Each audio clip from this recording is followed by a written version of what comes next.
Watu wengi wanaotamani kuanza biashara ya short term rentals aka Airbnb hawajui ya kwamba kuna njia 4 unazoweza kuanza hii biashara.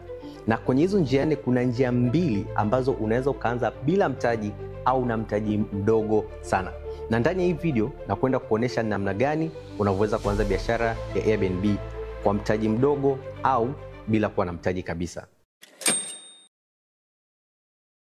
Habari tajiri, kwa majina naitwa Ian Metili. Nina experience ya miaka 5 kwenye biashara hii ya short term rentals. Wengi wetu tunaifahamu kama Airbnb. Na ndani ya hii experience, highlight kubwa ni miezi 11 iliyopita tumeweza kufanya mauzo ya milioni 91 kupitia biashara hii. So kuna kitu kimoja au kingine naweza nikakufunza au nikakujuza ambayo inaweza kusaidia kupata experience fulani na maarifa fulani kuhusiana na biashara hii.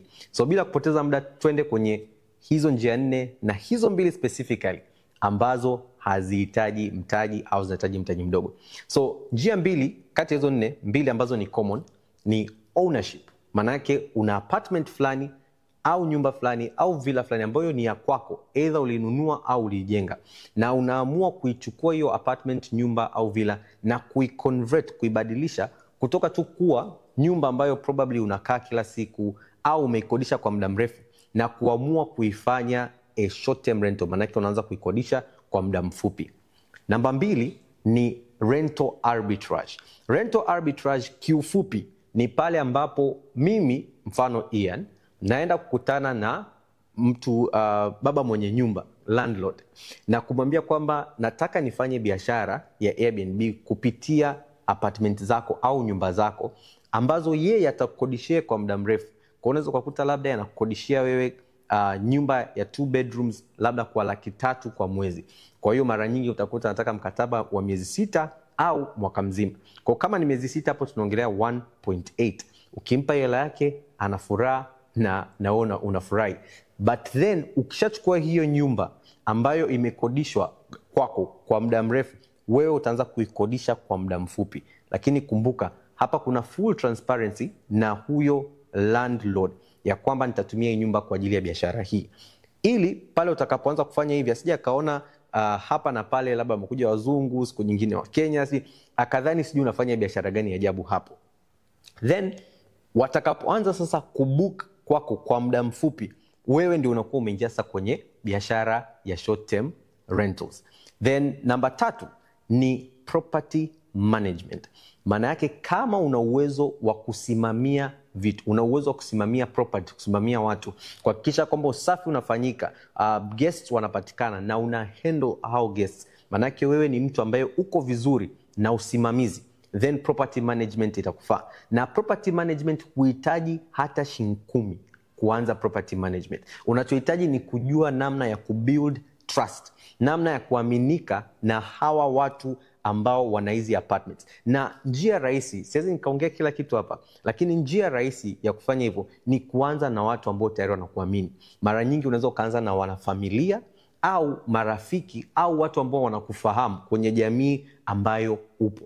Mara nyingi hawa watu unaweza kukuta mtu ana apartment yake na tayari labda ni Airbnb au tunasema short term rental, au yeye yupo tayari kuconvert nyumba yake ambayo tayari ni kwa ajili ya long term aifanye short term. So wengi hao unaweza kukuta hana expertise kuhusiana na hii biashara. Kwa hiyo hajui sijui namna ya kulist kwenye hizi platform, namna ya kupokea wateja, namna ya kuhandle usafi, maintenance, repairs na kadhalika. Lakini kama wewe una hiyo expertise, then kitu ambacho unaweza ukakifanya ni kwenda pale kuongea naye, kutengeneza some form of a partnership ambapo wewe utakuwa unapata asilimia fulani kwa kila booking unayoipata. Then nyingine au tunasema ya 4 ni property marketing.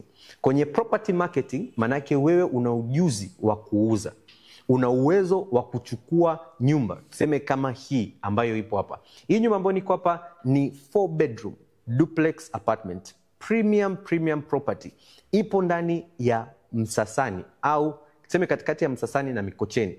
Na hii property yenyewe sijui nikuambieje, kwa namna ilivyo ina uwezo wa kuvutia watu ambao ni wanafamilia, ina uwezo wa kuvutia watu ambao ni makundi let's say ya watu 8 mpaka 10 ndani ya sehemu. Ina uwezo pia wa kuwavutia watu ambao labda wanataka kushoot hizi tunakuta kama Huba na kadhalika, wanataka kushoot some ambao wanataka kushoot au ni more on the commercial side, na wanatafuta sehemu nzuri ya kuweza kufanya hivyo. Kwa hiyo mfano unakuja kwenye property kama hii na unasema you know what, I have seen your property, ni nzuri, I like how premium it looks.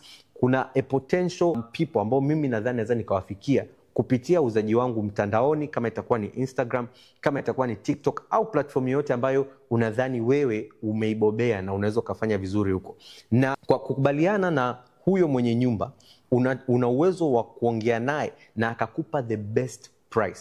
Kwa hiyo basically unaweza kukuta mtu ana rent out sehemu yake labda kwa $250 au kwa $50, depends na sehemu ambayo unaenda, na akakupa let's say kama ni $50, akakwambia okay, mimi nitakuwa nakupa hii apartment kwa $40 kila unaponiletea mteja. Kwa hiyo inamaanisha unatengeneza margin hapo ya $10 kwa kila mtu unayemletea au kwa kila siku ambayo mtu amebuka. So imagine labda tuseme hiyo $50 mtu amechukua kwa $50, lakini mwenye nyumba yuko tayari kukupa kwa $40.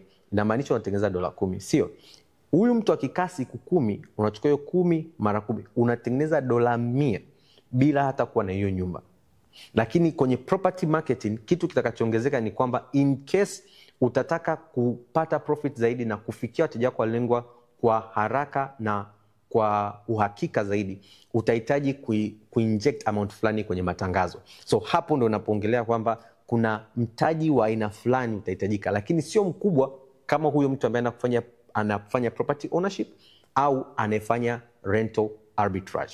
So hizo ni njia 4 ambazo unaweza ukaanza biashara ya short term rentals. Na kitu ambacho sasa ningekiongelea labda kwa undani kidogo hapo ni kwamba unaweza ukajua njia zote hizi 4 na ukajaribu kuchukua njia moja hapo na kwenda kuifanya na ukaishia usifanikiwe kwa sababu umekosa kitu hichi nachokwenda kukuambia hapa. Na kitu hicho ni maarifa na taarifa sahihi. Unahitaji kujua, mfano mtu ambaye anaenda kufanya property management anahitaji ujuzi, na watu wengine wanadhania ujuzi huu inahitaji ukasome sijui shule gani, unahitaji sijui kozi ya miaka mingapi labda ardhi. Hapana. Property management kiufupi, kuna darasa ambalo tunalitoa ambalo linaitwa Airbnb Kitajiri, na ndani ya hiyo darasa tunakwenda kufundisha ni namna gani unavyoweza kuendesha biashara ya Airbnb ambayo ina uwezo wa kukuletea angalau $800,000 mpaka $500,000 kwa mwezi kwa haraka na uhakika. Kwa kama ni mtu ambaye uko interested kufanya biashara kwa uhakika, ukihakikisha kwamba kitu unachokwenda kukifanya kitakusaidia ufanikiwe na kufikia malengo yako, then I would really suggest uingie kwenye darasa hili.